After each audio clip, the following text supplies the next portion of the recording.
What is going on, 49er faithful? Welcome back to another live stream with Wolfie, as always, every Woo! Tuesday.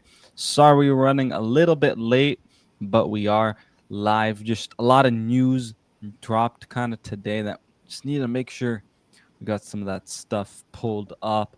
Um, but we are going to be talking about Brandon Ayuk because there's a report on him talking coaching staff because the 49ers finally announced their coaching staff changes, and also going to be talking about the combine and NFL draft prospects, and if we have time, maybe a mock draft. Make sure hit that like, subscribe button. If you're watching over on my channel, go on over to Wolfie's. I always have his channel down in the description. Vice versa, man. But Vice versa. hope you're doing well, man. I'm doing fantastic, man. I had a very busy day. We were late. It's my fault. I will take blame. 110% was my fault. And I was scattering to get here, but I had quite a busy day today. I don't know if you can see in my eyes. I'm quite but I'm here, man. The grind doesn't end. Gotta keep it going, man. I couldn't miss this show for sure. How's your day, man? How was it? How was your day? It's been good. Pretty chill, honestly. But yeah, I'm excited to, actually have some news to talk about a little bit. I Right, feel like right. we've kind of had that though this off season. There's surprisingly some stuff to talk about. You kind of have some of those dry days once in a while. But before we jump into, let's just say hi to some people in the chat. 49ers throwback, always showing the support. Yes, as he We'll says, grab my headphones real hit quick. Sorry. that. I Sounds forgot. good. Hit that like button and subscribe. Listen to my guy throwback. Val B, appreciate you. Go Niners, he says. Liked the live, appreciate it. Again, head on over to my channel, head on over to Wolfie's channel, and then Spartan Virtus. Sorry if I totally butchered that. What's good, man? Spartan Virtus. Appreciate you in here. Oh, But let's jump right into it. So, a lot of the talk this offseason has been on Debo Samuel because he requested trade. But today we get a report from Diana Rossini of The Athletic. She was on the Scoop City podcast, and she brought up something interesting. She says some teams have been poking around to see if the 49ers would trade Brandon Ayuk. Is he available for a trade? And she also mentions that there's no indication of the 49ers, trading a guy like Brandon Ayuk. Before I give my thoughts about it, what are your just thoughts about hearing that? And do you take anything out of that report, or is it uh, smoke? it's it's okay. So it's possible that people are actually asking about Brandon Ayuk, but at the end of the day, that cap hit is way too harsh, man. I Mm-hmm. mean, you just signed the guy; it's pretty big. I just checked it right now. Before June 1st, if you were to trade him this year, his cap hit would be $51 million, and not even cap savings. It'd be $51 million negative in cap savings. On top of that, $62 million in dead money. That'd be Yeah. too much. So after June 1st, though, it would be, where is it at here? $30 million in dead money with negative $19 million in cap savings. So another $49 million. So there's no way in any world that he's possibly getting traded.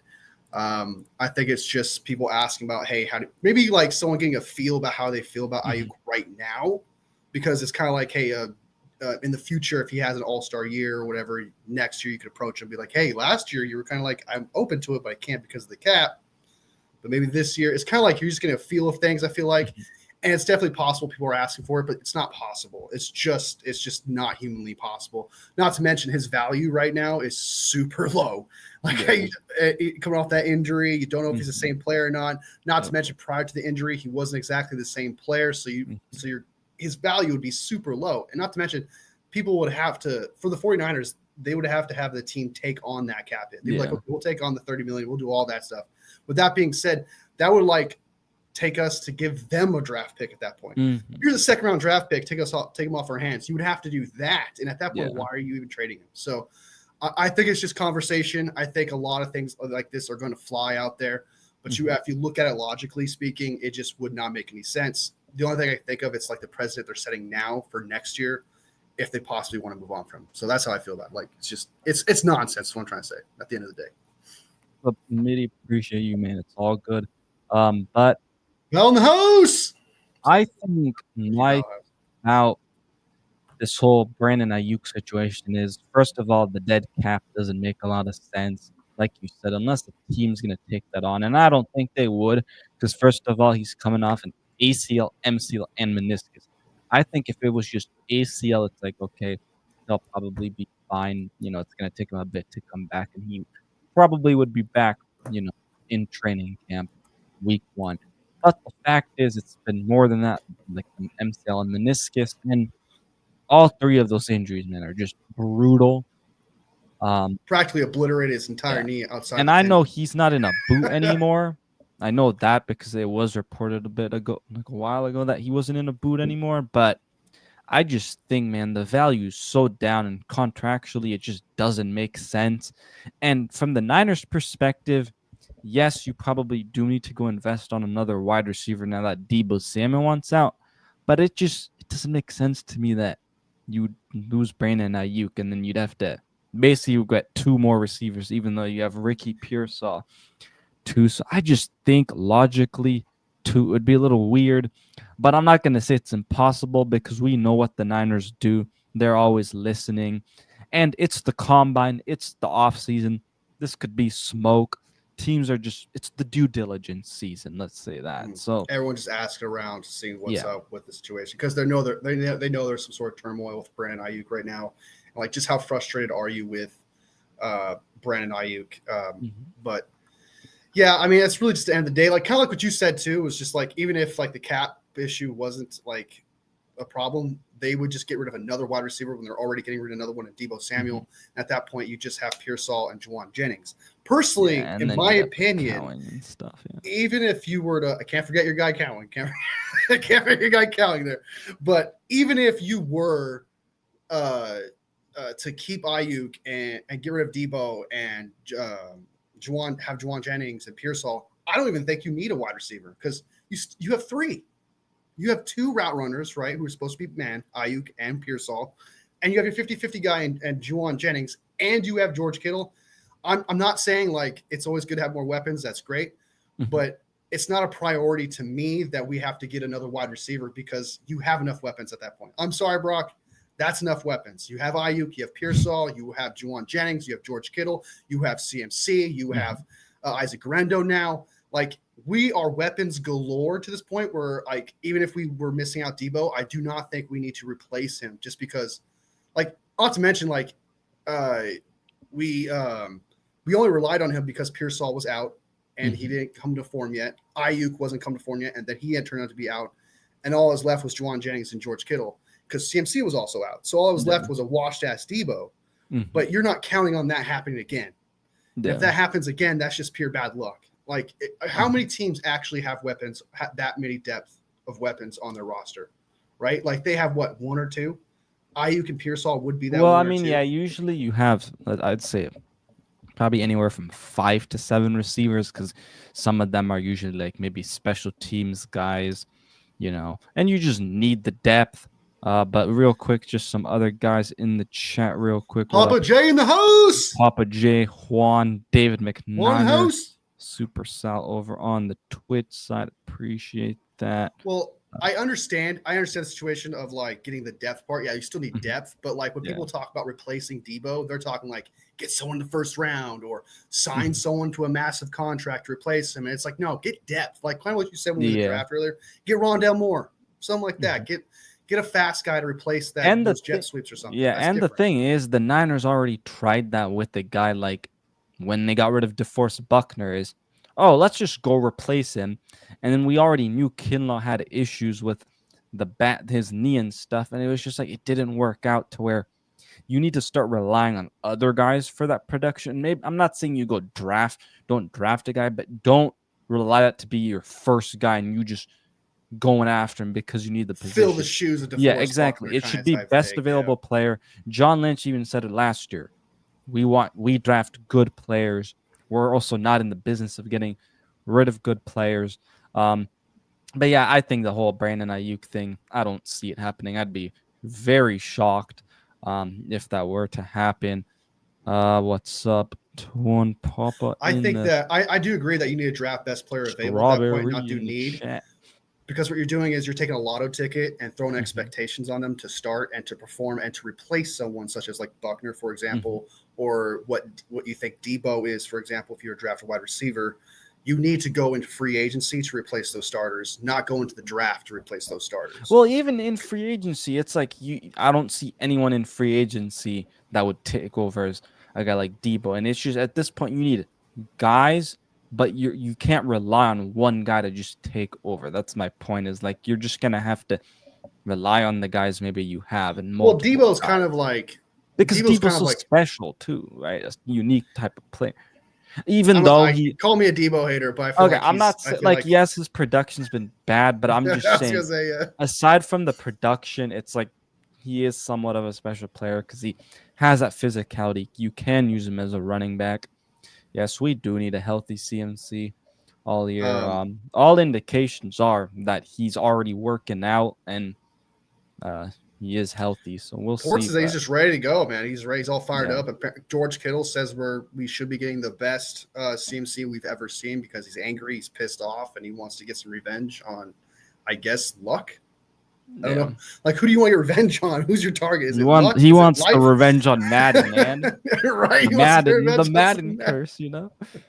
like Um, what are you angry about? All right, but yeah, I know what you mean. Like replacing a player, it's also how much depth do you have in that position also. mhm. So for example, like I like I said, I feel like wide receivers fine.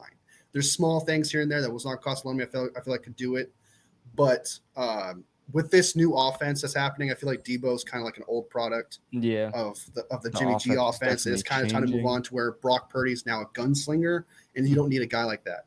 I think that though you now have Pearsall and Ayuk to do that job. Hmm. Not now it's time to protect him. Now it's no Yeah. longer dink and dunks kind of type strategy, Hmm. and doesn't matter who you have in line. Now it's protect him, give him time to throw the ball because he can do it. And Yeah. there's guards in this free agency that you can get that I feel like there's like 4 or 5 of them I really love that would be starters in Even general. center, like we talked about last week, Drew Dahlman, Center, right? So, exactly. So they just need to pivot that. They need to pivot that talent that you lose in Debo mhm. and put it towards the offensive line now. Like they just need to they need to Exactly. take that whole.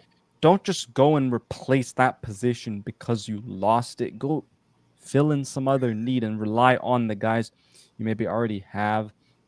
But yeah, I definitely would love for I them got a to move feeling on. they're going to draft Luther Burden Jr.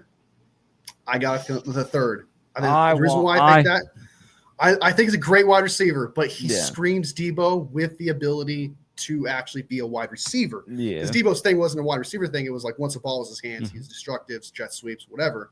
But this guy, dude, some consider him the best wide receiver over McMillan in this draft. Mm. And I personally am like, I could see it. He's really good. He's a really good wide receiver. I think he's the best yak wide receiver in the draft right now. He's got that fire. I could totally see Kyle looking at this guy and then being like, yeah, we Dude, get you Debo know who I 2.0. like though. You know who I like though at receiver. Oh yeah, the guy from Arizona, Yeah, the Tetrarch yeah, McMillan. I mean, dude, big imagine you fan. had him and Jawan Jennings, two guys that can just like go up there and are big body guys and just can use their physicality. I mean, that would just be like absolutely insane.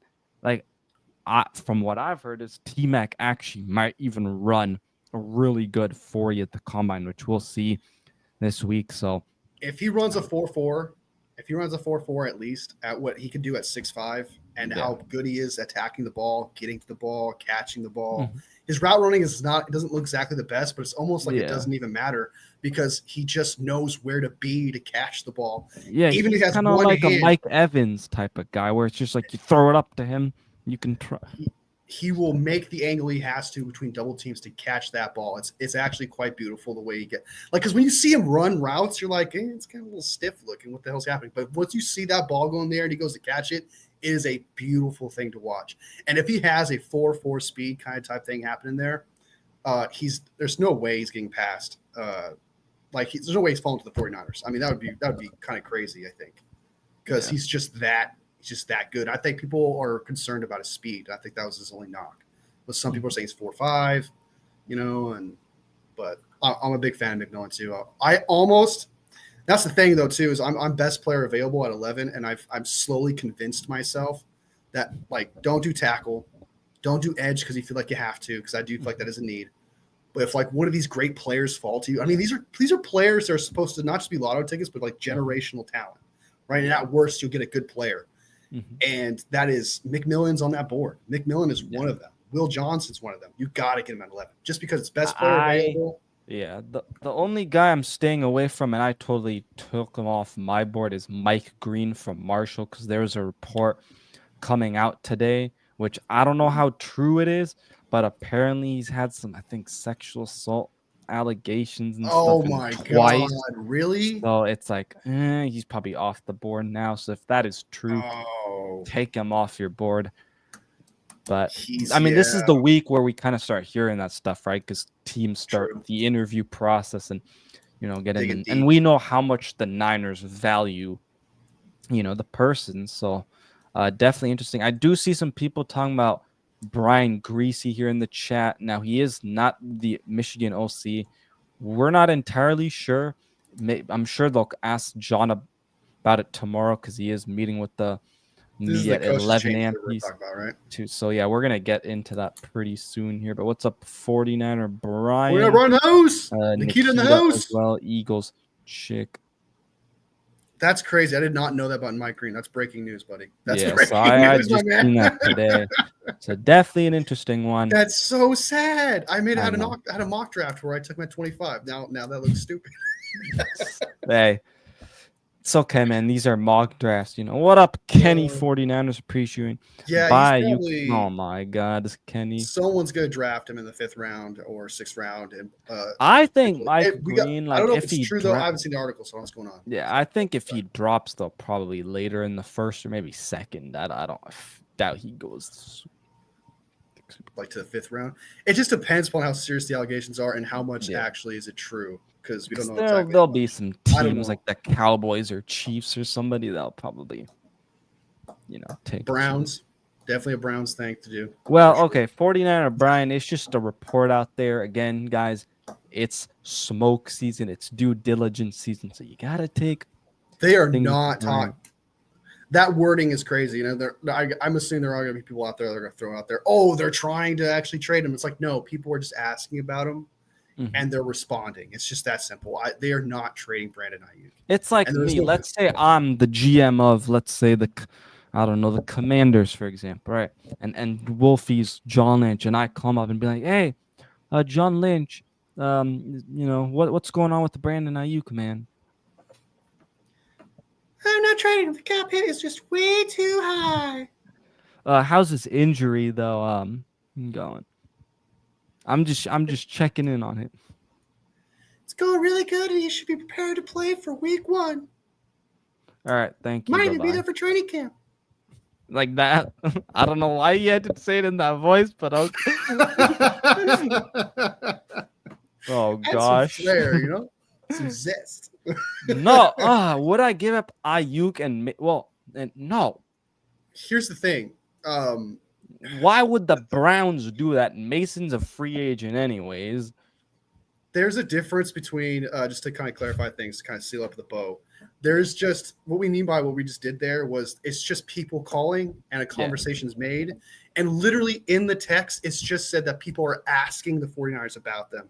It's not the 49er. It's not the comment isn't the 49ers are asking teams, hey, do you want to trade for Brandon Ayuk? There's a difference. You got to stop, exactly. You got to read between the words of, what are they saying? They're saying teams are calling the 49ers about. Yeah. So, you'll hear teams are calling about Brock Purdy. Doesn't mean that means they're going to trade Brock Purdy. It's just the time of year, man. The wording literally, like I said, was some teams have been poking around to see if 49ers wide receiver Brandon Ayuk is available for a trade. So they're poking around. They're doing their due diligence. I bet you right now and I'm not trying to talk shit about content creators, but there's some that shall not be named that are right now saying the 49ers are thinking about trading Brandon Ayuk. They're taking the running with it. Shall not be named. It's the off season, man. Yeah. You got to read. Exactly, Kenny. It doesn't make sense. And the cap hit doesn't make any sense. Yeah, So, yeah. but But let's get into the next part of the show. I am gonna try to just pull up the article that the Niners put out with this. So this might kind of look a little weird for a sec. my eyes are Let's, pretty far apart, so this kind of works out. if we scroll down, is this actually might end up working out because you see the names and you see the positions, you Separates know. it. Yeah. Yeah. All right. But first of all, so we finally get, the coaching changes. The Niners usually always promote guys, which they definitely did here as well. And then, you finally get a clarity of, okay, what are the possible position changes in terms of coaching. So the first one is Colt Anderson, an assistant special teams coordinate guy. I'm assuming Brant Boyer probably had some say in this. Um, Hiring, I'm totally fine with it. It's good to have an assistant, and this with special teams that has not been good. At least it's somebody different. So yeah. Yeah. I mean, I'm all for it. Guy and assistant and stuff like that.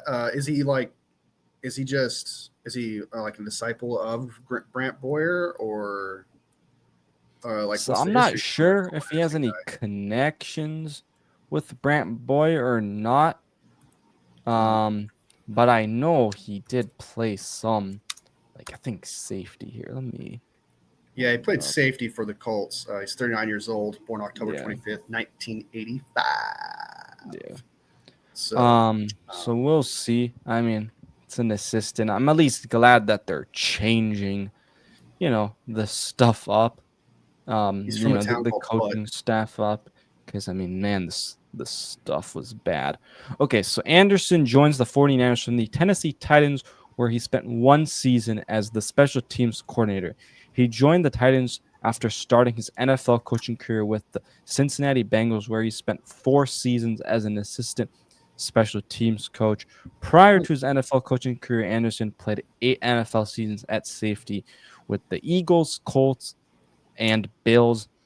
So yeah, Mhm. he's gone around a few teams. Um, Okay, but I that's don't not see that's not any. exactly exciting too much though. Yeah, I Not don't. gonna I don't call see you. any If you're, Jets connection. But I mean, it's an assistant. yeah, Um, like just how much control, like yeah, is he how actually much does really he gonna? actually, input does he actually put into the team where it's going to Mhm. affect it in some negative way? But I don't. If we're just going off based on the experience of what you told me, bouncing around teams like that, and yet not has a chance to be a special teams coordinator doesn't exactly scream the greatest coach in the world. But I I mean, think the again, thing just how is, much? sometimes you have to think too. Is some of these teams just don't do well, and then it's like they're just gonna let those guys kind of go. So it's like sometimes it's just because overall the team's just not ran the best. So like True, true. so I guess Um, you can't take is sometimes that too.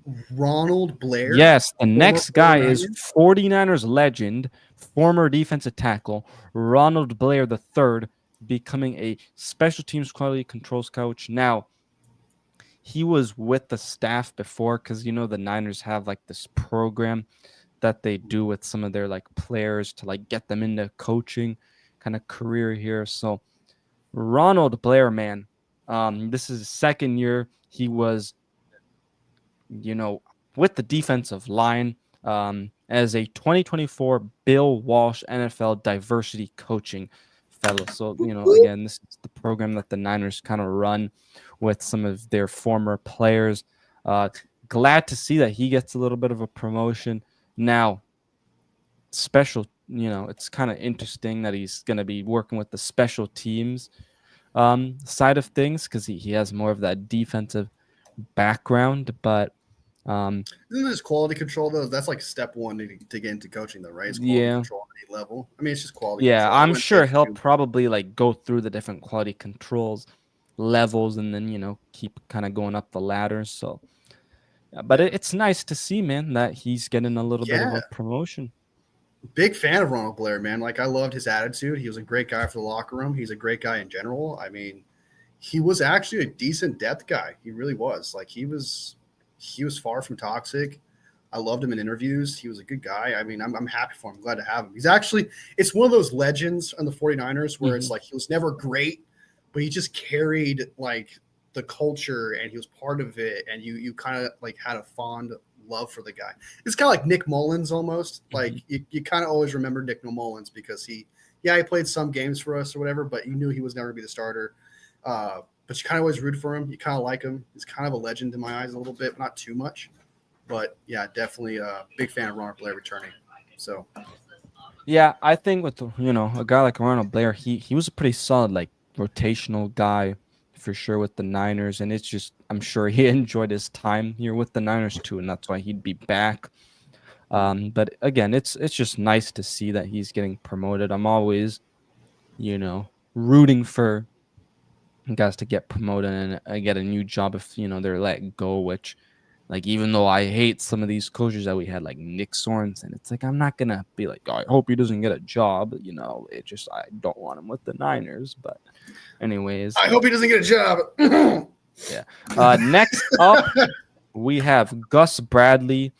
This was one that we weren't really sure what his position was, but I kind of thought he'd maybe taken over that Brandon Staley role, and that's exactly what it is, as he's the assistant head coach of the defense. Runs the same type of scheme as Robert Saleh. I think Kyle Shanahan and Saleh probably both trust him pretty well. He does have some head coaching, defensive coordinator background as well. So I'm not shocked about this one bit. I think it's good to at least have some other guys involved on the defensive side too. So Yeah, we talked about it. I'm pretty just kind of like whatever about it. I'm not a big fan of his defensive coordinator ability, but I do like the fact that he's Robert Saleh guy. If Robert Saleh vouches for him, says he's a guy who can help out this team, help out this defense, and help support his kind of type of defense, I'm all for it. It's also good to have a vet, like even if he wasn't that great, he's experienced, he's been through it yeah, all. He's exactly. gonna make less mistakes where like especially with substitutes and et cetera, building a game plan that Solid wants to perform. So like it's good to have that friendship. It's good to have Mhm. that camaraderie. I can't think of the word, but you know what I'm talking about. It's good to have that around you. So Mhm. he's not the defensive coordinator, so that's what makes me happy. But I'm not like woo for Gus Yeah. Bradley. Like some people are. Some Yeah. people love it, man. Some people are like, "We got Gus Bradley, man!" Woo! Well, I think because some people, including myself, kind of saw him as maybe a potential defensive coordinator candidate, He and the was. Yeah, I've heard those 49ers ended talks. up going with him too. So it's kind of nice. And we know at least that this time around, like I would think they're both gonna, Salah and him see the same eye to eye because it's the same type of defense. But we'll see. Next up, Ray Brown doing the defensive backs and cornerbacks. So this was the Boston College hiring, which we heard about a couple weekends ago. I knew he was obviously going to be doing the, you know, secondary, but he is taking over. It looks like the kind of whole secondary or helping out with that. Let me just tell you guys this real quick. You're not going to see some of these names on here, like Daniel Bullocks and KJ Wright, but that's because they're not getting promoted, so they're still on this staff. But These are just again, you're not promotions. going to see their name because they're not a new hiring or they're not getting Okay. promoted to a new one. So just a little caveat there before everybody's like, "Oh, what happened to those two guys?" But yeah, Chris Forrester, assistant head coach. I didn't know that he's assistant head coach. that That's wild. one's interesting because I know he's been working with the offensive line a lot, and people are mixed feelings about the offensive line. Maybe is he going to help out with more of that running game or even the passing game a little bit more, and maybe specifically on the offensive line, maybe they're just giving him that title and maybe a little bit of a raise. Not really Something sure, like that. but I thought I don't kind of an understand the interesting. love. I don't understand the love for Chris Forrester. I'm not gonna lie to you. Like, I'm not trying to be a dick here, but like, what's the like? Because he helps with picking offensive linemen in the draft, right? Yeah. Yeah, he picked Pooney, but like, he also picked a couple guys we let go in the draft as well. He Mhm. picked apparently because he's been around since Banks. for example. Yeah. I don't understand I like him in press conferences outside of him talking about Jake Brendel, right? He's a good he can still talk to the guys and stuff, and he does seem like a good leader, but he's not. I kind of just thought that by now the 49ers would kind of look for somebody a little more possibly better than him. I think this is more of a friendship hire. I think this is more of he's a good friend of mine. I like him. I respect his opinion. And so what I'm doing is I'm make him assistant head coach and he's the offensive line coach. I may sound like a Chris Forrester hater, and it could just because of the obsession he has with Jake Brendel that's creating that animosity I have towards him. But I think some of it's Kyle Shanahan too, though. There's just something about it that just irks me the wrong way with Chris Forrester that I just for example, Chris Kasurek, the D-line coach. I know exactly why he's on this team. Right? I know exactly he's a little bit a downfall last year and stuff like that, but he's one of the best, if not the best D-line coach out there. I get that. But Chris Forrester has been consistently mid. So you kind of think that they would find someone. I think some of it has to do with Kyle Shanahan, though, because if you look at Kyle Shanahan, they only center. Yes, they definitely at times they've valued it, and hopefully they do this year off season too. But I think a lot of it is, man, with Chris Forrester. I think it's Kyle Shanahan. The fact is, Kyle Shanahan's I do not want to spend high draft picks on the O-line, and I'm just gonna give you this, and this is what you do. So I feel like a lot of it is Kyle Shanahan. For example, the offensive line coach's job is to make sure that line's cohesive. Mm-hmm. That's their job. And his job is to make sure that they all work together as one. Yeah. So if I see a falter in the line or whatever, I don't necessarily blame the scheme. I blame the offensive line coach at that point because he's the one. But I'm saying not the scheme. So Chris Jones getting to Brock Purdy, you can kind of look at Chris Forrester. But I'm not saying that it's the scheme in some way. I'm saying the point is that Kyle Shanahan, we know, makes the decisions, the final say on this roster, and I think we do have to blame Kyle Shanahan somewhat for. Oh yeah, of course. You need to draft some offensive linemen and put them out there. I totally agree with you. I agree with that. I've seen this line not perform cohesively. I've seen this line not look like it's in sync together. And so that's why I kind of I just see a guy who's mid at his job and not that great. I see a Nick Sorensen-esque offensive line coach. Wow. That's what I see.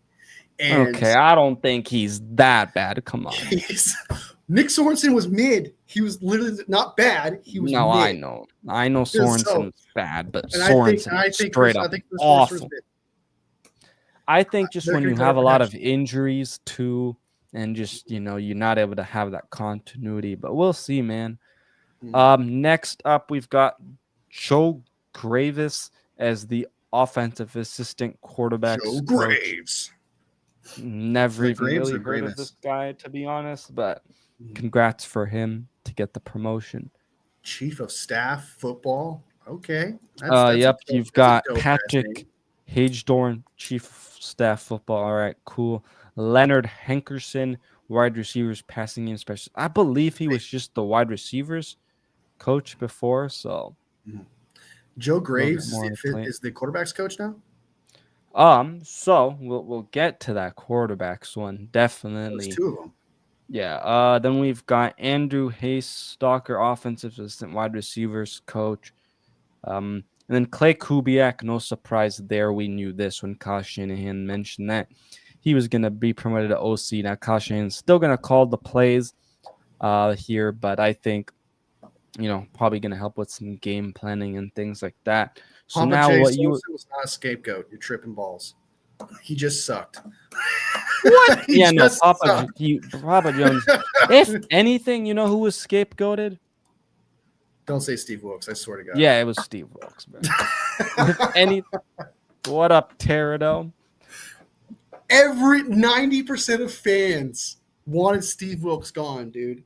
Fans wanted his head, brother. Him, bro. You wanted to stick with Steve Wilkes. Everyone. No, I didn't. People didn't realize that Steve Wilkes should stick around until after we realized just how bad it could be with Nick Sorensen. Yeah. I feel like scapegoat. It doesn't make any sense, man. I don't think any coach gets scapegoated because what you're telling me is that he purposely takes coaches that suck. So that way, when it falters, he can be like, look, he sucks. And so I blame him. So when you're saying scapegoat, it drives me nuts because you're saying All he's right, let's purposely not. not trying. I don't even want to get more into this conversation. Anyways, I've gone through a then whole rant to we got scapegoat shit. Mick They're going to Lombardi. the house. Yep, we got Mick Lombardi as the quarterbacks coach, and you're like, wait, Brian Greasy was the quarterbacks coach, right? Well, he's not even listed on here, and I don't know what is happening with him because I know he was getting a head coaching interest from the New York Jets, but then he declined that. So I'm not sure. Maybe is he going back to the booth or taking a year or two off? Like, I'm not really sure. That's the one that really shocked me when I first looked at this. And I know there's been mixed feelings about Mick Lombardi with the Raiders and because of Jimmy Garoppolo, but then I know he was the all right, sorry, he was the offensive coordinator with the Raiders, but then like a backups quarterbacks coach, I believe, with the Patriots or something. But I don't know, man. I think this is a big loss for the 49ers, man. I really liked Brian Greasy as the quarterbacks coach. Uh, I mean, we'll see just how badly it affects Brock Purdy in the situation at hand. I really don't know too much about uh, exactly just how much did Brian Greasy actually contribute? How much was it Kyle Shanahan? Did he actually develop Brock Purdy? That would really matter. I can't really have an opinion on it until we see the product of what this coach Yeah, does. no, If fair we see a enough. decline in play, then I'll know more about it. But at the end of the day, I really don't know enough about Brian Greasy and what he contributed to really be like, oh my God, we're gonna miss him, in my opinion. Hmm. But and it's scapegoat, not a scapegoat. Just heads up, Yeah. scapegoat, not a scapegoat. All right. Next up, we've got an interesting one. Jake Lynch, and yes, this is the son of your general manager and president of football operations, John Lynch. And Jake Lynch, his son, is officially on the staff, ladies and gentlemen. Former Stanford graduate coach, and then was with the University of Washington on the Jed Fish staff. So he comes over to San Francisco as a Defensively quality control. Okay, coach. So maybe his son's trying to get into the coaching gig a little bit more, man. he's got the in and quality Congratulations to the coach. John Lynch family, man. Yeah, no doubt. I'm all for it, man. He's been around his dad's greatness and understands exactly what it takes to be a football player. He knows the lifestyle and stuff. As for like, can he be a defensive guy or whatever? We'll see. But it's just quality control. It's not exactly like being in charge of anything in particular. It's not exactly. He's not in charge of like a scheme or anything like that. He's just in charge, I believe, of just cleats and shit like that. Like, isn't that just what that is? Yeah, I never really I'm pretty understood sure like the that's what defensive defense ball and is. like off. I think Just they do making a little sure. bit of like coaching, but it's like very small kind of amounts, and then yeah, it's just like kind of the everyday on I told field. these morons, do not let Brian leave the building. Pay him, promote him, do what you got to do. He's not going to end. Cokehead is promoted, and a cokehead is promoted. What the fuck? What the heck? There, no. The thing is, we don't even know what the reason is. Hopefully, we know maybe more tomorrow when John Lynch speaks. Hopefully, somebody asks him, or there's some article that comes out soon that tells us what happened. But yeah, not I sure, don't man. understand. I don't understand the look. I don't understand the love for Brian Greasy. I don't. I really don't. I What? don't get it. I don't get it. Dude, I he's truly been don't better get it. than any other quarterbacks coach we've had. He was better than that fool Rich Scangarello, bro. Okay. What exactly? Okay, so how much does Brian Greasy actually contributed to Brock Purdy's success? Film study. Film study. Okay, I give him that. But like him on the field though, I like what mean, does he I'm do? sure like because Brian Greasy played the position too, so it's like I'm sure he's given him ideas of like, okay, how do you kind of go through this when maybe this happens, or ways to look at things for the playbook and things, stuff like that. So And is Brian Greasy a disciple of Kyle Shanahan? Is he a coach that was hired by Kyle Shanahan first? yeah, So like, because all he right, so was in the booth, like he was just broadcasting, and then the okay. Niners. Like, It's kind of like, so this is one of my frustrating things that happens. Like, I understand that you let people go, but that happens, man. Coaches move on, and that just Yeah. happens. So, for example, and I'm about to go on a little bit of rant here, so I'll try to like bring it down a little bit. If Kyle is responsible for Robert Saleh, Kyle is responsible for D'Amico Ryans, Mm-hmm. Kyle is responsible for Brian Greasy, and you Yeah. love those guys. Mm-hmm. So let's have a little bit of faith that he's allowed some mistakes. That happens. You're not always going to hit on great coaches every single time, Yeah, but fair. you're going to miss out on coaches, right? It's going to happen. Yeah. The one disciple that Kyle Shanahan gets is Nick Sorensen after all the hiring process is over, because after the Super Bowl, you had to hire pretty much the back end coaches, and decided, well, all we got left is Nick Sorensen. We'll just hire him as the defensive coordinator. Now he has an opportunity, like not making the playoffs, actually develop his coaching staff. And you notice there's new guys such as the guy from Boston College, Ray Brown. That's someone that he's bringing in that's developing under him. Same thing with the quarterbacks coach, someone he's developing under him. Brian Greasy was developed under him. We gotta see what these guys are first before we can. Bro, we're trying to win a damn Super Bowl, man. We don't got time here to waste 2 I years understand trying to that, but develop this coaches guy, move man. on, man. They move on every year. It happens all the time. I know. Coaches I go want off to to know. better. I hope we just know the reason soon, man, because I think this is a big deal, man. Like, you're also just about to pay Brock Purdy, man. Okay, and he's what position did he take? Where did he go? Exactly, Strawberry. Greasy is literally one of the reasons why Brock got drafted, man. And Kyle Shanahan is the reason why Brian Greasy was on the squad in the first place. So what I'm saying is you gotta trust Kyle to hire his guys that can get those guys. So I understand what he did. I get that he's probably one responsible. We have to trust the process. Coaches move on, man. Like what was the okay? Did he move on to be another quarterback's coach somewhere else? What was his job? Who? Brian Greasy. Did we just fire him and move We on? don't know. That's the problem. It's like, Okay, I so want to know what happened. if he just moves on to just be a quarterback's coach somewhere else and it's the same thing and all that, I would understand that. If he would become an offensive coordinator somewhere as at a college, that's something else that he wants to do. If he decides to go back to the broadcasting booth, you could totally tell that was his decision. That's something he wanted to do. Yeah. So we don't really know exactly what happened by losing him. But what I'm trying to say when it comes to, and I understand that a lot of people are going to probably disagree with me. I understand I'm the minority here with like my opinion on Brian Greasy right now. But I just think that if Kyle's able to hire these guys himself, right? I'm not going to be doom and gloom about it. It sucks that he's gone, but coaches are gone all the time, every single year. I just think that it's time to just let's see what these quarterbacks coaches can do first before we start crying wolf about Brian Greasy. Because coaches move on, man. Like I keep saying that like 4 times, but I understand that. It's just I want to know why though.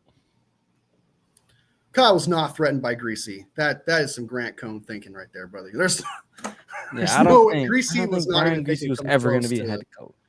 Yeah, I just want to know what the hell the damn reason is. There was no idea. He has to be an offensive coordinator first before he can even touch that. But I guess we'll see. I could be, and it's kind of like just thrown in my face. It could be totally wrong. Where it's like, okay, we really need Brian Greasy that bad, but just how much did he actually contribute? We'll actually find out based on how his coaches work out. But I just think that Kyle doesn't really. I'm not trying to be a dick here when I say this, but and I know a lot of people want to disagree with me because a lot of people feel like Kyle's an ego, but he does a pretty good job of finding coaches. Let's be honest. He does. At the end of the day, he does. Yeah. He has some misses. He has misses, but every coach does. Every coach misses every now and again. And I just think Strawberry. Literally, Dobbs looked better. Brandon Allen actually looked pretty decent. Like under Brian Greasy. Other than Trey Lance, bro. Every other quarterback that we've had in this room has looked pretty good. I think this is a huge loss, man, for the Niners. Yeah. Well, You're no more. you're just about to pay Brock Purdy and you lose this guy now, and it's like you're still trying to win a Super Bowl, man. It's like it sucks, but we'll Well, I see. mean, you also look at like Brock. If you're paying Brock Purdy now, that means he's his finished. That means he just finished his development. So whatever Brian Greasy had to offer, Brock Purdy has retained. Yeah, exactly, So Starbert. Even Jimmy G, I'm man. I'm not saying that Brian Greasy couldn't help him with film, but I'm pretty sure whatever Brian Greasy had to offer to Brock Purdy's absorbed already. Brock Purdy has already taken in what Brian Greasy had to offer. I'm not saying like it's like he can't offer more, but it's like it's not like you're losing Brian Greasy. You have your new starting quarterback who you should have for years to come. Yeah, but dude, we just brought in some bum that I don't have no clue about in Nick Lombardi, not bro. be a bum. He I'm could sorry, be the best bro. quarterback coach we've ever had. I'm taking a proven guy over a dude that I have no clue what he's gonna do with for the Niners. Again, we don't know what the case. He could have just stepped down on his own and stuff like that. I know. So, We'll see. Like, but If they fired him, I am gonna be so. If he fired him, there would definitely be a lot of news coming out of what happened exactly. But Terradome says, "Dude, Brian Grease is probably a better OC than Kyle." Okay, let's tone it down. Okay, let's calm down there a little bit. Let's breathe, y'all. Y'all's love for Brian Greasy is absolutely wild. Okay. Yeah. Let's tone it down a bit. Okay, let's just finish these last few though. All right. So we've got Greg Schrugs, assistant defensive line coach, former Seattle Seahawks, I believe, defensive tackle. Assistant defensive line coach. Cool. Greg Scruggs. That sounds like. And then Jacob Wester, offensive quality controls coach. So, but before we get out of this situation here, I just want to say I understand that Brian Greasy is a beloved quarterbacks coach among. There was a time where he was not loved. By the way, I want to throw this out there. There was, and I don't remember what time it was, but it was a couple years ago before Brock Purdy even. People were like, he's not that good. We should move on from it. It was when we had Jimmy G. So I don't understand. I'm sound like a dick right now, but I don't understand where this love came from. Is this because Brock Purdy flourished and he became amazing? Like, I don't understand. Like, I don't know. But that's my opinion on the Brian Greasy thing. And, we'll see, man. Terradome is just taking this to heart, man. He felt Brian Greasy was a brother to him. He had a personal connection with him. Brian Greasy was his neighbor, bro. Brian Greasy somehow lived in the East Coast near Terradome. Yeah, he helps him. Okay, the most thing you're probably calm down there, Papa J. Calm down there. Terradome, we blew this one, man. We're fucked. You got rid of Brian Greasy, dude. I think we're gonna be fine, man. At the end of the day, we'll see. Kyle Shanahan is the one that makes the game plan. He's the one that talks to Purdy the most. Let's be real here. We're not going to sit here and say that Brian Greasy is the one that tells Brock Purdy what to do. Okay, at the end of the day, it's definitely Kyle Shanahan that does it. So I don't understand that either. Also, considering the control that Kyle Shanahan likes to have with his quarterbacks, Brian Greasy, how much power do you think Brian Greasy actually had in –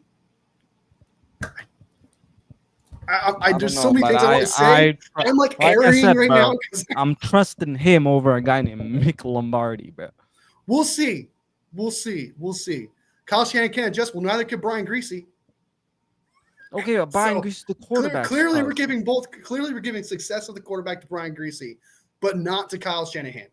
Is that what we're doing right now? The offensive coordinator, the guy who picks the quarterback, the guy who actually gets his hands on the quarterback. We're going to go ahead and give the props to Brian Greasy, but say fuck Kyle Shanahan because we want to. What's happening here? This is the chat of the fucking year. And sorry for my language. Michael Jordan and Scottie Pippen were great together. You don't break up a duo like that. Brian Greasy and Brock Purdy are the same. Thank you, Papa No, J. they're not. Thank you, That Papa. is wild, dude. Chat of the year. That's wild, dude. Let's go, Papa J. That's wild. I'm just saying, if you're gonna give hate to Kyle for about how everything's unfolded with the quarterback, you gotta give Brian Greasy credit for the Yeah, quarterback Kyle if you're Shanahan giving him cannot this much love. scheme to beat me. Yeah, is I'll give you Greasy that, but Jordan? neither can Brian Greasy either. Neither can Brian Greasy I either. think Apparently, Greasy is probably Pippin. Brian Greasy can't beat Sman's coverage either because he's Chat of responsible for the film too. chat of the year, bro. That's the best chat of the year, man. Okay, anyways, let's jump into the next part of this episode, and that is who do we like in this draft? What do we think goes on in this combine? So first off, let's start here. What do you think John Lynch, is going to be saying tomorrow? What I think is he's going to say tomorrow. I think there's going to be questions about obviously with the Brian Greasy thing being brought up because obviously the love for him I wasn't aware of, but there's people who are obviously going to ask him about that in that situation because it's a big deal. Because if there is no news about it, then that obviously is something that's going to be brought up, of course. Mm-hmm. You're gonna people are gonna ask him about Debo Samuel. I expect that to come up too as well, and it's gonna be the same old word salad of we're looking at all our options. We're looking at everything. Is he gonna admit that? That's one of the things. Like, is he gonna admit that there was a trade request? Like, we obviously know there's one. Debo's come out and said, "Yeah, pretty much verified. Yeah, I want a trade request. Whatever." Like, but John Lynch has never been one to like talk about those things. He usually just says, we look at all our options, regardless of the news that comes out. He just goes, we look at all our options and stuff. I kind of look at a very boring, I'm not trying to dumb it down because it's kind of something that we're all going to watch, but I just feel like it's just going to be another word salad thing when he talks about Debo Samuel, like looking everywhere, we look at all options, we just want to get better. If we can get better, we'll get better, and I don't think he's going to say Debo's a great player. I think he's phenomenal. He's been great for us. Great Things person, of that nature.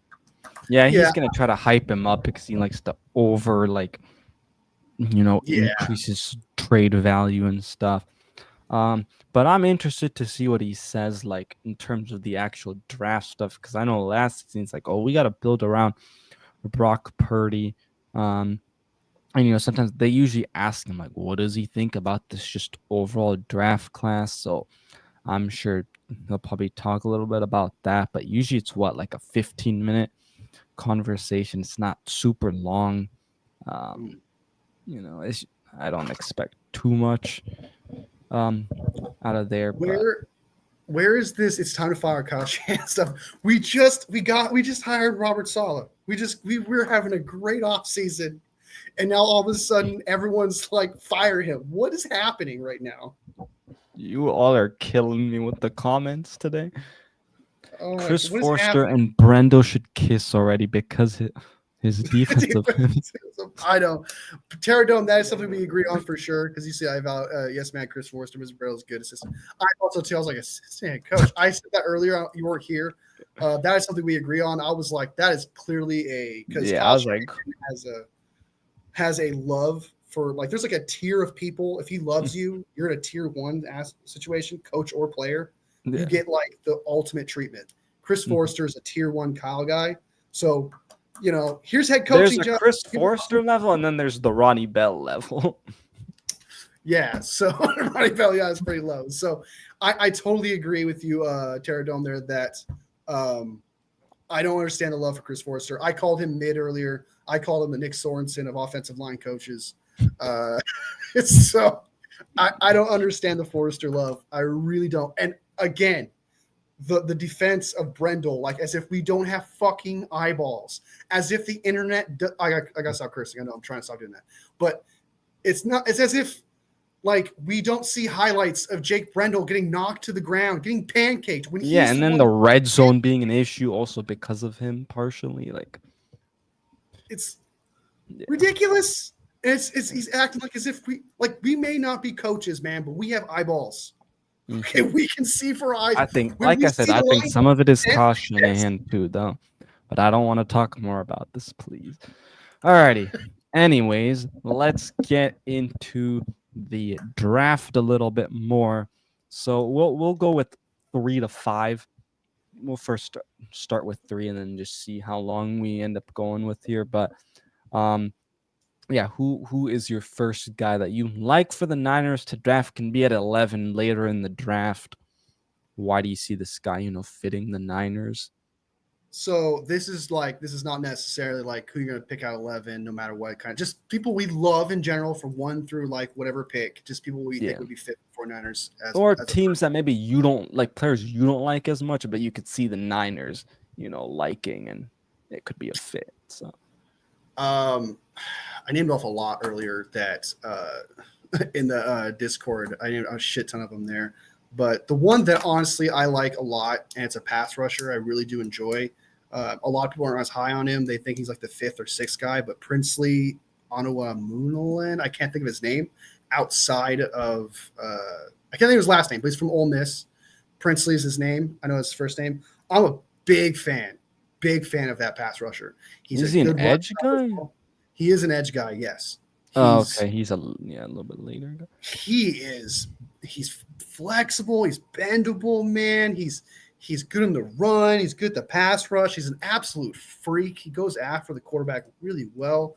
And we need someone with that kind of type of Robert Saleh feistiness when he's rushing the passer kind of type deal. Honestly, in this pick, I would pick someone like Abdul Carter, but that's not falling to us. I kind of just want to. Those are top guys, so I want to remove them from this draft. I want to talk about somebody who's not really going to get a lot of love. Mhm. But Princely is my second favorite pass rusher in this draft. I actually have him Abdul Carter, then him. I love him a lot, and he's getting a lot of second round talk, not necessarily first round talk. Um, he would fill the hole at the need at the other end. Big guy. Yeah, there's not really much I can say much more about the guy. He's just an all around good player, and I don't understand how he's not talked higher in drafts where he's like above Mike Green, for example. Well, not now, but like, Jack Sawyer, he's up there with like Jack Sawyer and stuff, No like G money.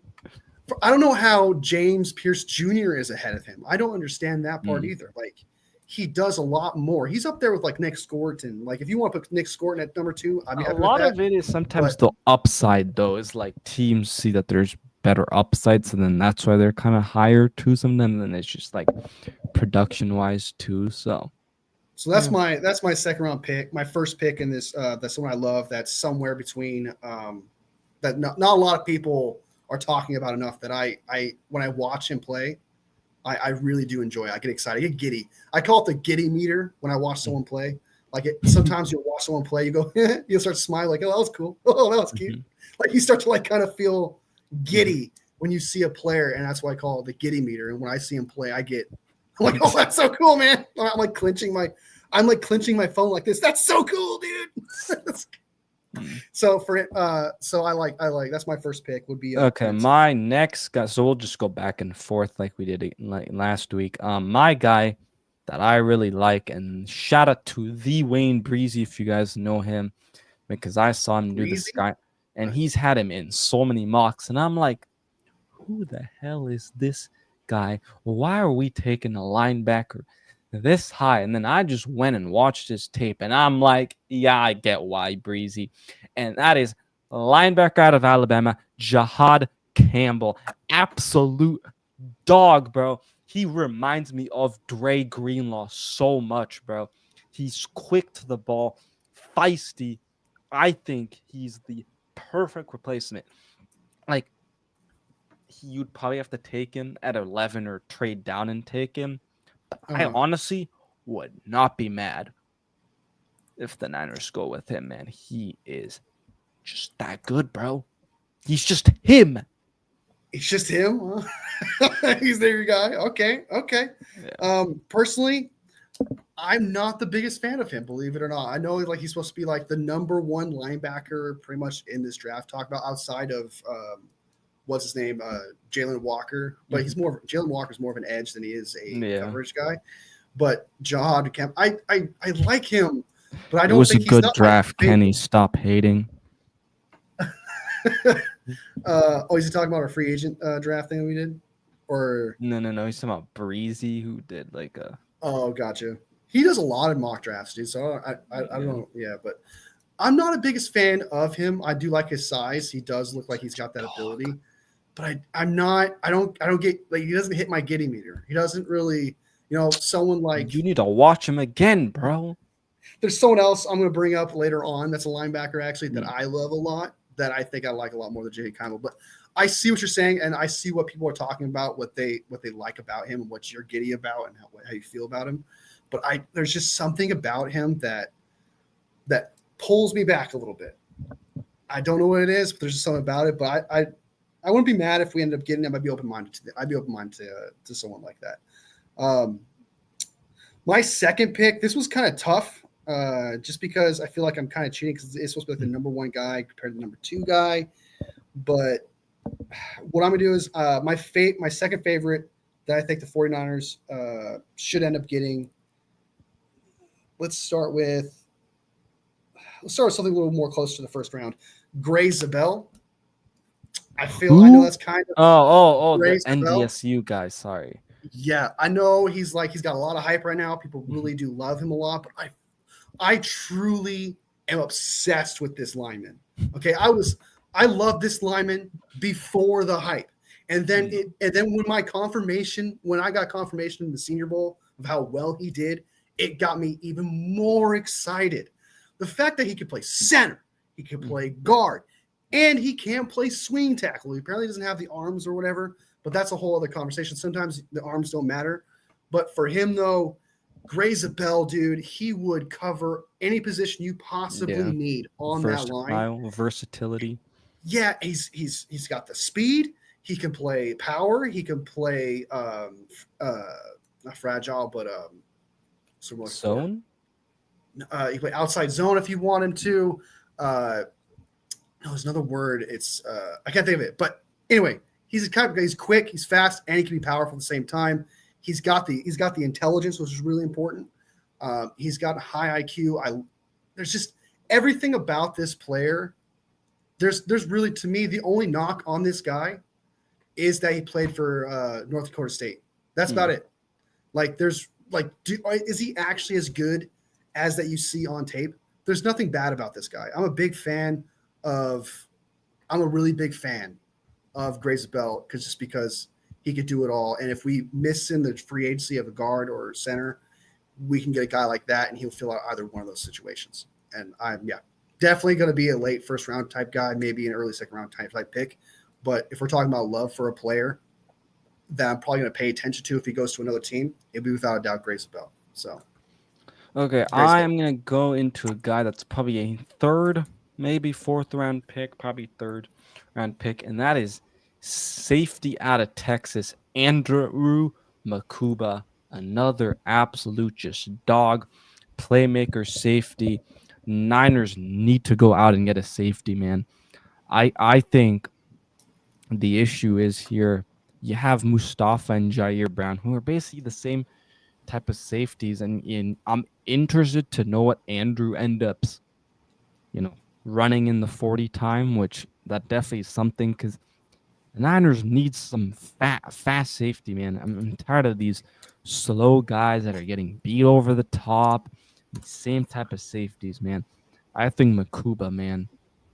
He supposedly has a 4.33 speed. Okay, so he's a pretty fast guy. So he's a playmaker. Now his missed tackles are a little bit high, I will say. But maybe just with the right coaching of Robert Saleh and the secondary coaches, maybe that can help him out a little bit. Now he plays is like deep, but he has played in the slot and the box pretty much everywhere. So you can even blitz him at the D line if you really wanted to. But I think he'd be someone and the type of the safety we just don't have on this team right now, and we just need an absolute dog. I mean, if you just put him with Malik Mustafa, bro, that teams are not gonna have fun because he's a hard hitter too, man. Just an absolute, I think, dog there. So that's who I like. Safety. That is my favorite safety in this draft. I'm not favorite safety as in the best one, because he's clearly not. I think Starks is better. I think the other guy, I can't think of his name. Watts? I can't think of his name. Not Watts. Starks. Okay. There's Starks and there's Amaruke. I can't think of his name. Those guys. And then after After those two, it is Andrew Makuba. I love Andrew Makuba too, man. I'm a big fan. That's a great choice. That's a great pick. That was actually someone who I wanted to put on my list here. But yeah, dude, great guy, man. 4.33 speed, 6 foot. He has 5 interceptions, 6 pass defense, and 69 tackles. Nice. And solo tackles, 41 of those 69, which is phenomenal. That means I he don't know does if his Huff job will as a be safety. back. Papa J though. So I am a big fan of him, especially with that speed. That means he can be sideline to sideline. I know he can also be used. He's described here as a man slot nickel safety kind of type thing, but I feel like that's not something you want to use him more as a safety back end, as a free safety to make sure like sideline to sideline kind of type deal. If you need to, you're dealing with like a fast tight end or whatever, maybe put him with that guy. That'd be kind of a good idea. But the guy can play both positions. He can also play zone as well and play sideline to sideline. While Malik Mustafa and Jair Brown can feast inside the box. Speed is so important when it comes to that situation. So I do agree. I love that pick. Great pick, man. My next one the one that I have to say, but I want to say real quick, Princely. It's weird that 49ers guy, what was his name? Kenny 49ers says that Princely doesn't have good size. He's 6'4", 264. It's pretty good, man. Yeah, that's pretty good size. I don't know what we're talking about not size. That's a pretty good size. But my next pick, and we're going to go with something fun here. Something fun. All right, we're going to change it up a little bit. Not something of need. It's not exactly a, it's definitely not need. It's definitely something we could probably get in the 4th round, depending upon what's left here. But I'm going to go with Ollie Gordon from Oklahoma State. I thought you were about to go with Scattaboo for some reason. Scatabo is definitely is still one I put on the list of one I love a lot, but I feel like we could talk about a lot. A lot of people have him mocked to the 49ers too as well. But Ollie Gordon, man, and this really pissed off Poggy, who I do a show with every Sunday, every now and again. He's obsessed with running backs and loves running backs. And when I told him that Ollie Gordon was my second running back in this draft, he outright almost like punched his computer because he was so upset. Just because, dude, if you go watch this guy's tape, every single highlight is him breaking tackles, hurdling guys, fast. He can catch the ball in the backfield. He can do it all. He just wasn't used a lot in Oklahoma State. But if you watched him play, he was phenomenal, dude. Like, He does it all. And he's a big dude. Let me try and pull up his stats exactly, because I know he doesn't have great stats, but he's like, I think you want to say he's like 6'2". Yeah, he's 6'2", 225-pound back. I don't expect him to be the fastest. According to NFL Draft Buzz, he has a 4.45 speed. So obviously I'll pay attention to him in the combine, see how fast he actually is. Because if he can be that 4.45 guy and be as good as he is, my God, dude, I'm going to watch this guy's career and see just how right I was. Because there's people like Amari and Hampton are supposed to be above him. There's people like Dylan Sampson, even Scatabo, all these other players. But this guy, dude, just wasn't used enough in Oklahoma State. He is, without a doubt, he is an all-around back. He's a workhorse back that can work all 3 downs. And he's got the size. He's got the speed. There's really not really a negative I can say about this guy. He doesn't fumble. He's not a fumbler. I think he's got 1 fumble, I believe. But yeah, when I watch him play, my giddiness level, like I said, just like Princely is. Oh my God, did you see that? He has multiple plays where you think, I have this expectation meter as well. I have the giddy meter and the expectation meter. And what by that is like, okay, at this point, he should get tackled, right? Does he beat that expectation? And often, all the time, he's constantly beating those expectations on almost every single highlight you watch him play. He beats that. Unlike, and I'm going to talk shit a little bit about Martin Hampton. I don't get that from Martin Hampton. He gets the yards I expect him to. Yeah, he's had some games where he breaks tackles and stuff. But, like, if you're talking about ranking them, Ollie Gordon is my steal of the draft. He's someone that I know that a lot of people disagree with me on and say you're crazy for putting him that high. But I'm in love. He's my running back. He's my running back. So you know what your giddiness sounds like to me? What's that? It sounds like that GTFO rating that the 49ers created for defensive linemen. Does it? Well, I'm just saying, like sometimes, man, when you watch someone play, dude, and you see something crazy, you get a pity. Uh, All right, but I think we'll go with like we'll just end it after I say mine too. But my next guy, man. Ooh, I'm gonna go. I want to do some honorable mentions afterwards, though. Then, if Okay. we're just gonna end it there, I want to do honorable Yeah. Okay. mentions just real quick. Um.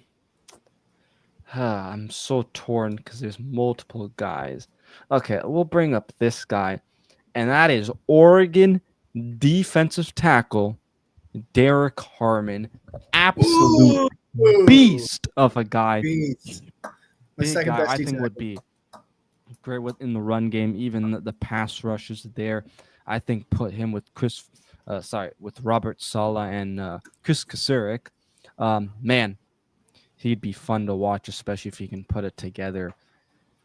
That I think the Niners do need that size on this defensive lineman. If you just look at the Eagles defensive line and offensive line too, they are just huge, man. And so I think Harmon, man, would be an absolute beast with the Niners. Derek Harmon is someone I absolutely love. Obviously, I sent you my list and stuff like that, so you know exactly how I feel about the guy. He's up there, man. Like he's someone I think that you should, if you can, trade back and draft this guy if you could. He's my second best D tackle. I have him above Walter Nolan. I really do. I think he's better than Walter Nolan.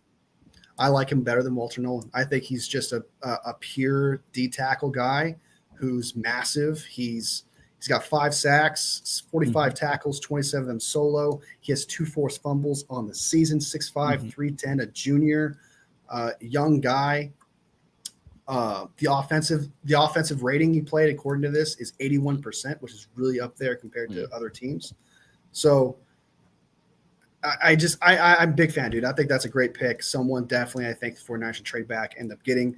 I know that Walter Nolan gets a lot of love and a lot of hype, but I think that's really just what that is. I'm not saying he's bad, and I'm not saying Walter Nolan's going to be bad, but I think his hype and his praise is what's launching him up draft boards and what's making him better than Derek Harmon.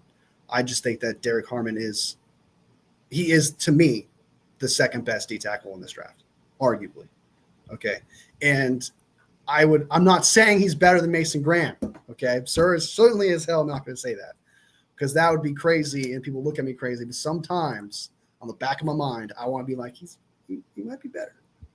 Because how many people on the Ducks offensive line are going to be drafted here? How many? Because I'm not saying that Mason Graham's going to be bad, but Mason Graham has like three I know of. Him and 2 other players are going to be drafted between 1 and 4th round. That means he's working with a really good defensive line, stacked defensive line, which helps him. And not to mention that he doesn't have that many sacks, which is obviously not a D tackle situation there. But I understand that's the main priority for a D tackle. But I expected more from him based on the hype that I heard about Mason Graham. And the line he worked with is really good. They're being drafted 1 through 4. One is going to be drafted late 1st round, possibly Kenneth Grant, maybe very second. So Derek Harmon, I just feel like he did a lot of work and showed it on to himself. Yeah. Okay, well, who are some of your kind of just quick throughs like? So players I wanted to get through real quick that I want to put out there. I think he's the best tight end in this draft. Some people have Tyler Warren. Again, I think that's just a lot of hype. If you watch, sorry, who was this? You froze for a sec. Fenton Jr., Harold Fenton Jr. from Bowling Green. He is insane. How is he in blocking? I don't know, but according to the draft buzz, well, let me check that. Let me go bring it up real quick. Fenton Jr. Harold Fenton Jr. There we go. I can't load. It's not loaded.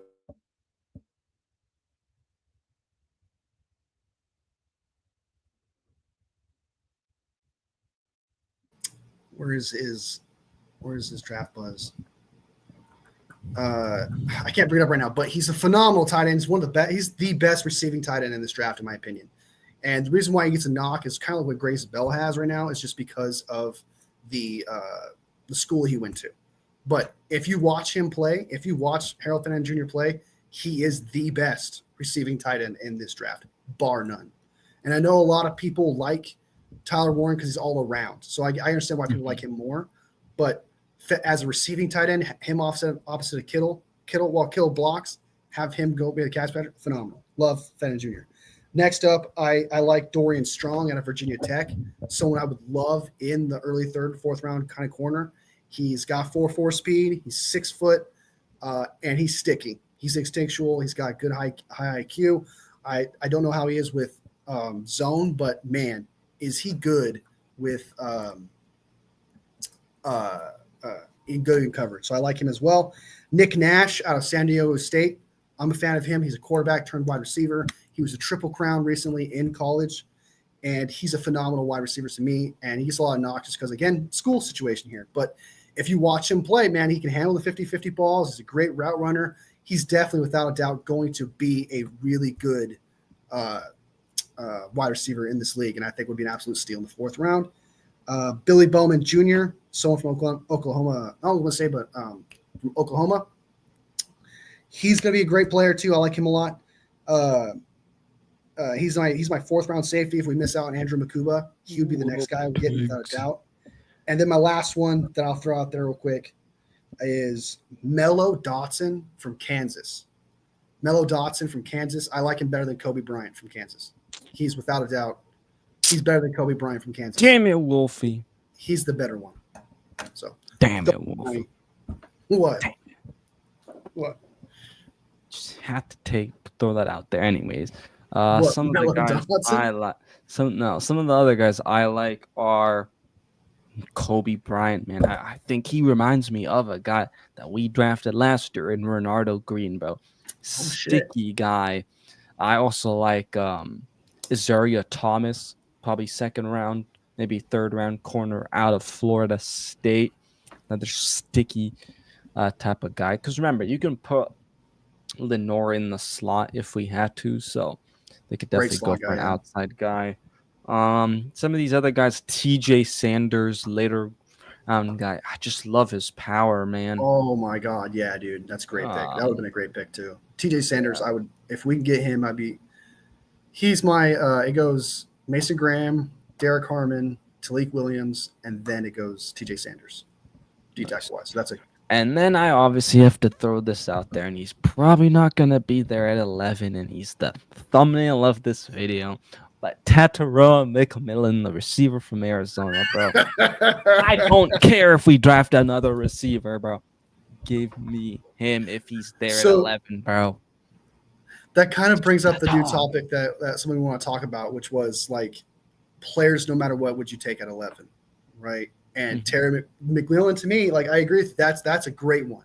I understand we have the wide receivers, but that's a generational wide receiver that you're drafting there. At that speed, at that size, with those hands. He's just, dude, him and Jawan would feed families, bro.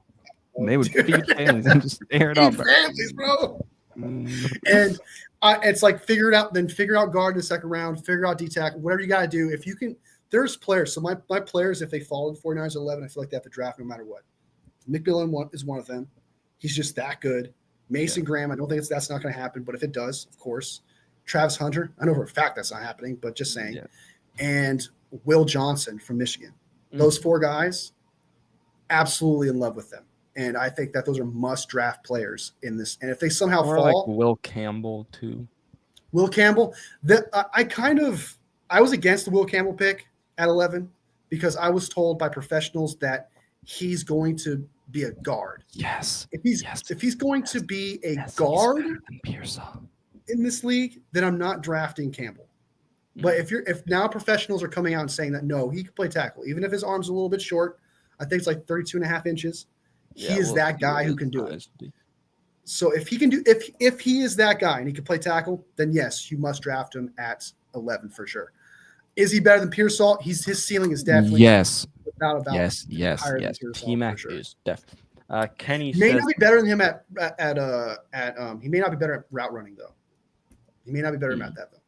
Yeah. The Barch is playing left guard and Trent is playing left tackle. Pooney at right guard and McKivitz. Get a stud tackle with the 11th pick. He can be Trent swinging. Yeah, I mean, I think it could be Burford, Barch, or maybe Zakel. I Left swear to guard, but God, we'll if see. Ben Barch, if they go into this free agency and draft, and Ben Barch, Burford, and Zakel come out as the left guard candidates, I will be one of those guys saying fire Kyle Shanahan. I'll be so freaking upset, Dude, dude. I totally forgot that we re-signed him, though. We didn't even talk about our thoughts What, uh, Ben Barch? on the Ben Barch signing. I think it's a solid signing, man. Like, I'm fine with it. Yeah, I gave you the The shout out in issues the is video. the injuries he's had, though. He's had an injury history. Like, that's the only. It's only knock, but and when he Yeah. has played, it's actually been solid. I gave you a shout out Yeah. in one of my videos that you were right about resigning him. That we were going to resign him. We did. You're right about that. I like him. I mean, he's showed promise with that one game, Yeah. but like it's not someone to hang your hat on and be like, is Yeah, he and going to I'm be like not. that It's. for I don't 17 think they're gonna games? pay him a bunch, anyways. It's a 1-year deal, and it's like, bro, he's still young, and it's like, okay, I'm fine that they. Jason Peters had tiny arms too. I think he had the same size. I Mm, think it's the same. He had small arms too. yeah, I Uh, mean, Rashawn Possible Slater's a dog, bro. absolute stud for sure, for sure. Mm, I know that Will Campbell, like any other drafts, where if there was like a left tackle draft, he would be a mid round, a mid late pick, mm. first round pick kind of type thing. But it's just there's not a lot of tackles in this draft. Tackles in general, like for his Jonas Savania, is going to be a guard. 7A, yeah. He's going to be a guard, for example. Gray Zabel most likely going to be more of a guard center. Uh, who's the other guy? The right tackle I wouldn't mind getting is Cameron Williams from Texas. I actually like Cameron Williams better than Aaron Banks, not Aaron Oh, Banks, but Nakembu. I like Kellen Banks. Me, He's supposed to be I guard as cannot well. pronounce his name, bro. Membu, Armand Membu. Membu. He's Armando supposed to be a Membu. guard too as well because of his Yeah, size. I think he could play tackle probably. He's I don't he's know. Well, let's see 6'3", what the he's kind of small. combine and like their He's um, 6'3", isn't he? He got short arms. we'll see, man. 6'3" is small for a tackle. Let me see what the combine brings in terms of the length, and stuff. Okay. So, But I mean, I love Membo, dude. I think Membo's a great player. I actually like I like his potential too. It's so again, I think he's be guard though. So if he's there in the second round, I wouldn't be mad at it. Mhm. I just think that tackles are more first round pick kind of type thing than it Yeah. is guards or centers. So, Mhm. but yeah, I guess that's everything. I mean, Ben Barch is. I agree. I like Ben Barch too. I like him as depth, just depth.